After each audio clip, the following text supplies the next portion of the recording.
ذرا تصور کریں کہ آپ ایک سرکس میں کھڑے ہیں اور ایک بڑے طاقتور ہاتھی کو دیکھ رہے ہیں جو صرف ایک پتلی سی لکڑی کی کھونٹی سے بندھا ہوا ہے۔ یہ ہاتھی اتنا طاقتور ہے کہ درختوں کو جڑ سے اکھاڑ سکتا ہے، لیکن یہ یہاں چپ چاپ کھڑا ہے ایک معمولی سی رسی سے رکا ہوا۔ کیوں؟ کیونکہ وہ کوشش ہی نہیں کرتا خود کو آزاد کرنے کی۔ یہ بڑا عجیب سا لگتا ہے نا، مگر اگر میں آپ سے کہوں کہ ہم میں سے اکثر لوگ بھی اسی ہاتھی کی طرح ہیں۔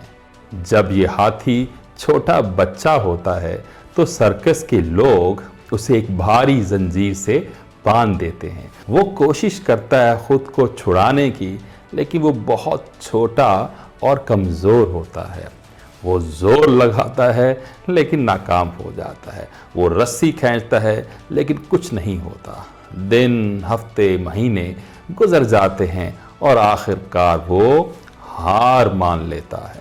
اور سب سے افسوسناک حقیقت یہ ہے کہ جب وہ ہاتھی ایک طاقتور اور دیو ہیکل جانور بن جاتا ہے تب بھی وہ کوشش نہیں کرتا۔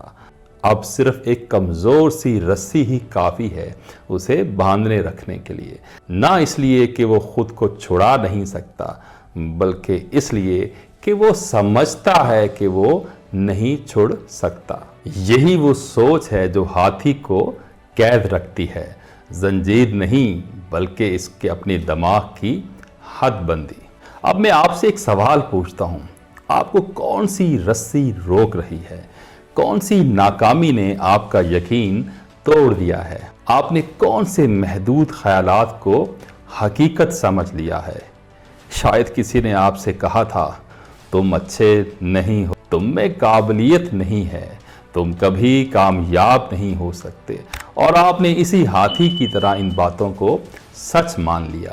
اور آج جب کہ آپ مضبوط ہو چکے ہیں، زیادہ ذہین ہو چکے ہیں، زیادہ باصلاحیت ہو چکے ہیں، پھر بھی آپ کوشش نہیں کر رہے۔ مگر حقیقت یہ ہے کہ وہ رسی اب آپ کو نہیں روک سکتی، وہ کبھی روک ہی نہیں سکتی تھی۔ حضرت موسیٰ کے سامنے سمندر تھا، پیچھے فرعون کی فوج، مگر وہ رکے نہیں۔ انہوں نے قدم بڑھایا اور اللہ نے راستہ بنا دیا۔ کامیاب لوگ وہ ہوتے ہیں جو ماضی کی ناکامیوں کو اپنی قسمت نہیں بناتے۔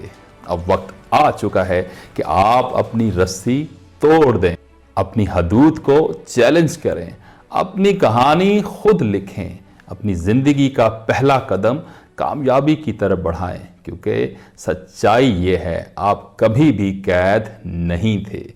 جو چیز آپ کو روک رہی تھی وہ آپ کا اپنا خوف تھا۔